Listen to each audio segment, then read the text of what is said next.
बिस्मिल्लाहिर्रहमानिर्रहीम। अस्सलाम वालेकुम स्टूडेंट्स। आज हम एक और टॉपिक डिस्कस कर रहे हैं। टॉपिक है डिफ़ॉल्ट कॉपी कंस्ट्रक्टर।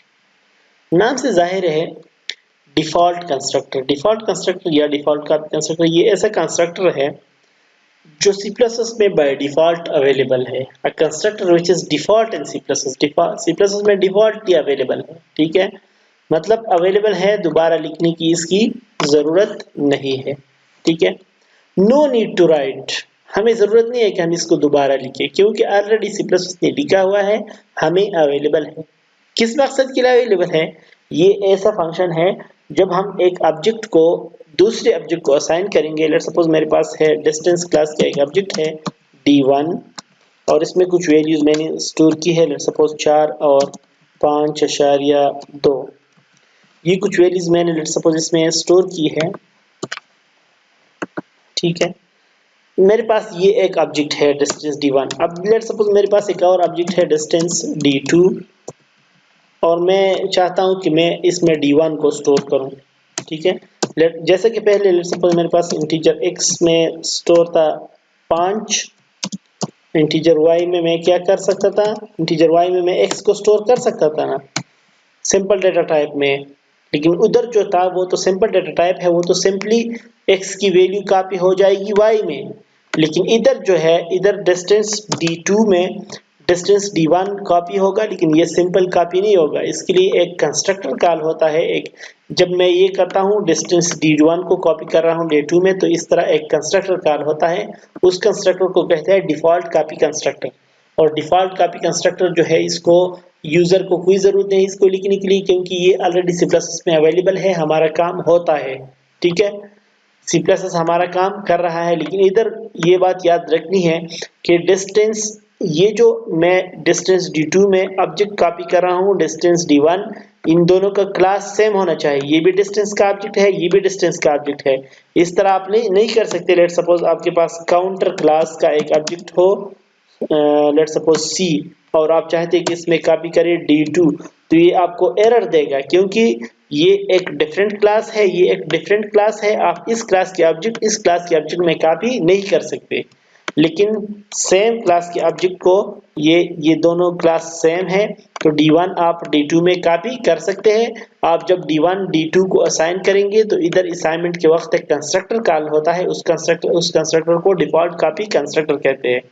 इसको प्रोग्राम के थ्रू समझाता हूँ। मेरे पास डिस्टेंस क्लास है, इसमें दो डेटा मेंबर्स है, ये कंस्ट्रक्टर है। ये तो पिछले प्रोग्राम में मैंने डिस्कस किए हैं। ठीक है, ये नॉन पैरामीटराइज्ड कंस्ट्रक्टर है, ये पैरामीटराइज्ड कंस्ट्रक्टर है। इसमें एक फंक्शन है गेट डिस्टेंस। ये जब मैं कॉल करता हूं तो ये मैं यूजर से डेटा लेता है और फीट और इंचेस में उस ऑब्जेक्ट के लिए स्टोर करता है। ये हमारे पास एक फंक्शन है शो फंक्शन, ये हमें एक डिस्टेंस का फीट और इंचेस शो करते हैं। इधर जो काम है, लेट सपोज डिस्टेंस क्लास का मैंने एक ऑब्जेक्ट बनाया d1 में मैंने कहा कि 7 फीट और 8.5 इंचेस। ठीक है, मैंने डिस्टेंस क्लास का एक और ऑब्जेक्ट क्रिएट कर दिया d2, और इस ऑब्जेक्ट में मैं चाहता हूं कि d1 को मैं कॉपी करूं या d1 को मैं इसमें स्टोर करूं। तो मैं इस तरीके से भी कर सकता हूं और इस तरीके से भी कर सकता हूं कि यहां मैं इक्वलिटी साइन लगाऊं, असाइनमेंट स्टेटमेंट, इस तरीके से भी कर सकता हूं। तो इधर जब मैं ये करता हूं तो क्या होता है, d1 को d2 में कॉपी करने के लिए डिफॉल्ट कंस्ट्रक्टर कॉल होता है। क्या कॉल होता है? Default constructor. Default constructor call होगा और वो d1 का डेटा d2 में कॉपी करेगा। d1.inches को d2.inches में कॉपी करेगा, d1.feet को d2.feet में कॉपी करेगा। ठीक है, और इस तरह भी मैं कर सकता हूं। सपोज ये मेरे पास डिस्टेंस क्लास का एक तीसरा ऑब्जेक्ट है d3 और इसमें मैं चाहता हूं कि d1 को स्टोर करूं। तो जब मैं इस स्टेटमेंट को लिखूंगा तो एक कंस्ट्रक्टर कॉल होगा डिफॉल्ट कॉपी कंस्ट्रक्टर, और वो डिफॉल्ट कॉपी कंस्ट्रक्टर d1 को d3 में कॉपी करेगा। कैसे? d1.inches को कॉपी करेगा d3.inches में, d1.feet को कॉपी करेगा d3.feet में। ठीक है, तो इस तरह जब मैं इसको शो करूंगा कि distance 1 is equal to d1 dot show, d1 मुझे शो करो, d2 शो करो, d3 शो करो। आपको देख रहा है कि मैंने सिर्फ d1 में वैल्यू स्टोर की है और d2 और d3 में मैंने d1 को कॉपी किया हुआ है। तो तीनों की वैल्यू एक जैसे मुझे स्क्रीन पर डिस्प्ले हो जाएंगे। देखो डिस्टेंस 1 में मैंने 7 और 8 4 5 को स्टोर किया था, और देखो D2 में मैंने इस D1 को कॉपी किया था, D3 में भी मैंने D1 को कॉपी किया था, तो तीनों वैल्यूज मुझे सेम नजर आते हैं। ये किस चीज के थ्रू? ये डिफॉल्ट कॉपी कंस्ट्रक्टर के थ्रू। ठीक है, तो उम्मीद कर रहा हूँ आप लोग इसको समझ चुके होंगे। इसको आप लोगों ने पढ़ना है किधर? Object oriented programming by Robert Lafore की बुक से। उधर ये चीजें आप लोगों की मिलेंगी। ये वाला लेक्चर और पिछला वाला लेक्चर पेज नंबर